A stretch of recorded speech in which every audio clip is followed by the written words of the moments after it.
నమస్తే. Spiritual, motivation, educational వీటికి సంబంధించి ఇంటర్వ్యూస్ ఇవ్వదలుచుకున్న వాళ్ళు కింద నంబర్ కి కాంటాక్ట్ చేయండి. నమస్తే, వెల్కమ్ టు అవర్ ఛానల్. నేను పద్మిని. ప్రస్తుతంతో పాటు ప్రముఖ ఆధ్యాత్మికవేత్త, వాస్తు జ్యోతిష పండితులు జీవీఎల్ఎన్ చార్యులు గారు మనతో పాటు ఉన్నారు. మాట్లాడదాం. సార్ నమస్తే. సార్, విష్ణు సహస్రనామం గురించి చాలా విశేషంగా ఏ నక్షత్రం వాళ్ళు ఏ పాదాలు తెలిసినప్పటికీ పుస్తకాల్లో ఉన్నవి చూస్తూ ఉంటారు, పరిచయమే. కానీ దాన్ని ఒకంత పక్కకు పెట్టారా అని అనిపిస్తుంది. మీరు ఇందాక ఎపిసోడ్లో చెప్పినట్టుగా అది ఒక భాగం అయి ఉండేది ఇదివరకు రోజుల్లో. విష్ణు సహస్రనామం చదువుకోవటం అనేది ఒక భాగం. అది ఎప్పుడైతే పక్కకి వెళ్ళిందో జీవితాల్లోకి రకరకాల కష్టాలు అనేవి వచ్చాయి అనటం ఎట్లాంటి అతిశయోక్తి లేదు. సరే, తెలిసినప్పటికీ ఒకసారి గుర్తు చేసేటటువంటి ప్రయత్నం. కృతికా నక్షత్రం వాళ్ళు ఏ పాదాల వాళ్ళు ఏ శ్లోకాలు చేసుకోవాలి, అలాగే మూలమంత్రం కూడా మీరు చెప్తున్నారు కాబట్టి వాటి గురించి అండి. శ్రీ గురుభ్యో నమః. ఓం నమో నారాయణి. కృతికా నక్షత్రం 4 పాదాల వారు చక్కని విష్ణు సహస్రనామంలో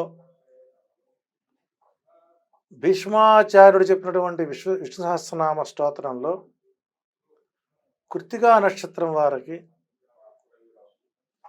దేవకి నారదులు సంవాదంలో మరొక గొప్ప ఆణిముత్యాలని కృతిక వారికి అందించారు. సహజంగా కృతికా నక్షత్రం అనగానే చాలామంది వివాహాలకి కొద్దిగా కృతిక, ఆశ్లేష, మూల భయపడతారా అంటే కాస్త చిన్న చూపు చూస్తారు. అమ్మో కృతిక వాళ్ళని. కానీ కృతికా నక్షత్రం వారంత ఉత్తమ సంతతి, ఆ నక్షత్రంలో పుట్టిన వారు చాలా యోగ్యులుగాను. అంటే ఇక్కడ జ్యోతిష్యం అనేటువంటిది రకరకాల పుంతలు తొక్కడం వల్ల పిచ్చుడి యుతలు రాయి అయిపోయింది. కాబట్టి కృతికా నక్షత్రంలో పుట్టిన అమ్మాయిని ఎవరు ఎందుకు చేసుకోవారంటే అత్తగారితో గొడవలు జరుగుతాయని. అత్తగారిది కూడా కృతికా నక్షత్రం అయితే ఈ కృతికా నక్షత్రం 24 భాగాలు చేస్తే అందులో చివరి 4 భాగాలు కనుక అత్తగారి పాదాలు కలిస్తే చేసుకోవద్దు అంటారు. ఓకే, అంతే. కాబట్టి దాన్ని వాస్తవాలు మనం బయటికి చెప్పే స్థాయికి చెప్పిన వ్యక్తులు లేకపోవడం మా దౌర్భాగ్యం. అట్లా ఈ కృతికా నక్షత్రం వారికి 4 పాదాలులో మొదటి పాదానికి విష్ణు సహస్రనామంలో 9వ శ్లోకం. దోషాన్ని చెప్పరా? చెప్తాను. దోషాలు అలాగే మూలమంత్రం. ఈశ్వరో విక్రమీ ధన్వి మేధావి విక్రమక్రమ అనేటువంటి 9వ శ్లోకాన్ని మొదటి పాదం వారు పఠించుకోవలసిన అంశాలు. ఇక్కడ కృతిక నక్షత్రం 4 పాదాల్లో మొదటి పాదంలో ఎవరు పుట్టినా మంచిదే, 2వ పాదంలో ఎవరు పుట్టినా మంచిదే, 3వ పాదం శాంతి నక్షత్రం.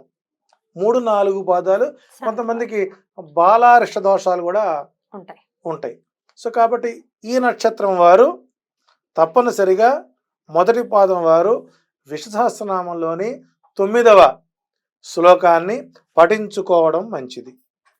అట్లాగే కృతికా నక్షత్రం 2వ పాదం వారికి నారదుడు ఇచ్చినటువంటి శ్లోకం సురేశ శరణం శర్మ విశ్వరేత ప్రజాభవ అనేటువంటి 10వ శ్లోకాన్ని పఠించడం ద్వారా వారికి మంచి ఉపాధి, శరణాగతి, ఆధ్యాత్మిక చింతన కలుగుతుంది అనడానికి ఆ శ్లోకం యొక్క పరమార్థం వారికి పరిపూర్ణంగా అందుతుందని చెప్పవచ్చు.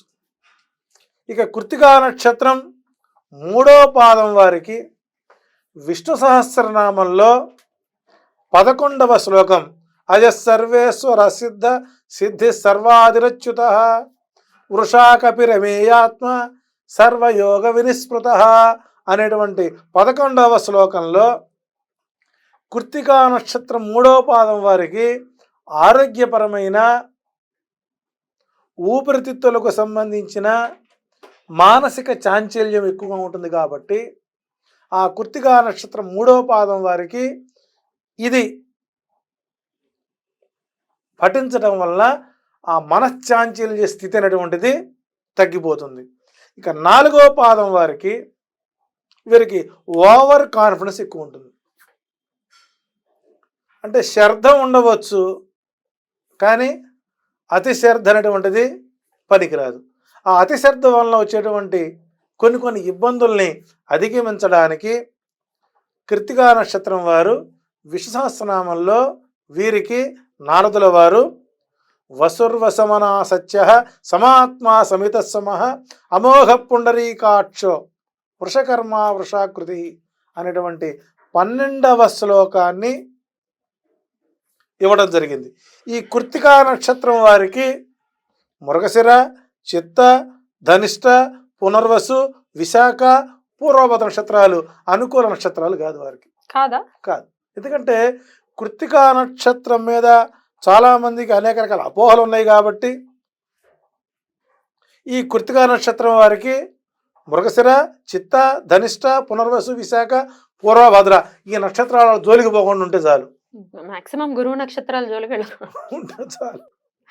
రైట్. సో ఈ 4 పాదాల వారికి ఇలాంటి ఇబ్బందులు వస్తాయి కాబట్టి వారు తప్పనిసరిగా చేసుకోవాలి. ఇక కృత్తికా నక్షత్రం వారు ఓం ఈం సహ కృత్తికాయై నమః